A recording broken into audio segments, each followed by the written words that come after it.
विकास तळागाळापर्यंत पोहोचवण्यासाठी भाजपशिवाय पर्याय नाही, आमदार संजय केळकर. विधानसभा आणि नगरपरिषद निवडणुकीत ज्याप्रमाणे जनतेनं साथ दिली तशीच साथ ठाणेकर महापालिका निवडणुकीतही महायुतीला देतील असा विश्वास व्यक्त करून भाजपचे ज्येष्ठ आमदार संजय केळकर यांनी डबल इंजिन सरकारचा विकास तळागाळापर्यंत पोहोचवायचा असेल तर भाजपशिवाय पर्याय नसल्याचं नमूद केले. ठाणे महापालिका निवडणुकीच्या पार्श्वभूमीवर प्रसारमाध्यमांसाठी सोयीचं ठरावं यासाठी निर्माण करण्यात आलेल्या भाजपच्या मीडिया सेंटरचं उद्घाटन आज आमदार संजय केळकर यांच्या हस्ते करण्यात आलं. त्यावेळी ते बोलत होते. भारतीय जनता पक्षाच्या वर्तकनगर येथील ठाणे विभागीय कार्यालयातील या मीडिया सेंटरच्या उद्घाटनाप्रसंगी आमदार संजय केळकर, भाजपचे ठाणे निवडणूक प्रभारी आमदार निरंजन डावखरे, भाजपचे मुख्य प्रवक्ते केशव उपाध्ये, ठाणे जिल्हाध्यक्ष संदीप लेले, प्रवक्ते सागर भदे, सुजय पत्के आणि मनाली गायकवाड आदींसह भाजपचे पदाधिकारी आणि कार्यकर्तेही उपस्थित होते.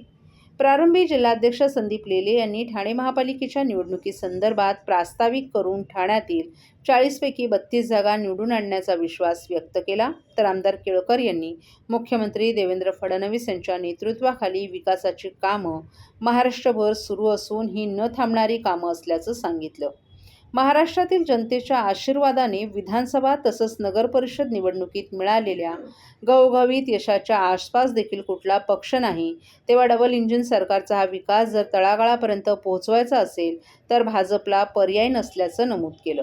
प्रवक्ते केशव उपाध्ये यांनी पत्रकारांना संबोधित करताना महापालिका निवडणुकीच्या मिनी विधानसभेच्या निमित्तानं विचारहीन, दिशाहीन असलेल्या महाविकास आघाडीचं विसर्जन होईल असं भाकीत केलं.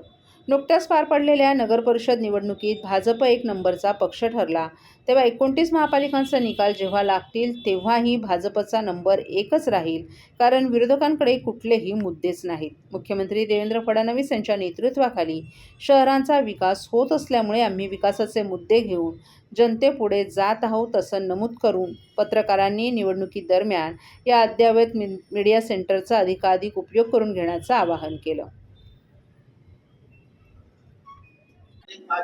ते विद्यमान नगरसेवक होते 2017 त्यांना निवडणुकीमध्ये किती देण्यात आलं नाही, त्याचा काय परिणाम ते का देण्यात आला? बघा, जागा वाटप हा काही नवीन विषय नाही आहे. अनेक वर्ष शिवसेना, भाजप, महापालिका असेल किंवा निरनिराळ्या निवडणुका असतील, काही वेळेला फायदा होतो, काही वेळेला घाटा असतो. अंतिम लक्ष जे आहे ते संबंध सर्व महानगरपालिकांमध्ये आपला महत्व बसला पाहिजे, आला पाहिजे आणि त्या दृष्टीने मग ते कन्क्लूड होतं. अनेक जणांना आपण जे विचारलं की तिकीट दिलं नाही, तर त्या मानाने ठाण्यामध्ये तर फार कमी आहे. मुंबईमध्ये जवळजवळ 50 नगरसेवकांना तिकीट दिलं नाही, पुण्यामध्ये दिलं नाही. शेवटी निरनिराळ्या नवीन जे काम करणारे कार्यकर्ते असतात यांना संधी ही द्यायला लागते आणि मग ते त्यांच्याशी बोलून आपल्याला ती संधी देता येते. आणि त्याच्यामुळे असं काही नाही की बाबा त्यांचं तिकीट दिलं नाही, कापलं वगैरे. तिथे नवीन काम करणारे कार्यकर्ते जे आहेत ते देखील तिकडे निवडून येऊ शकतात आणि निवडून येतील.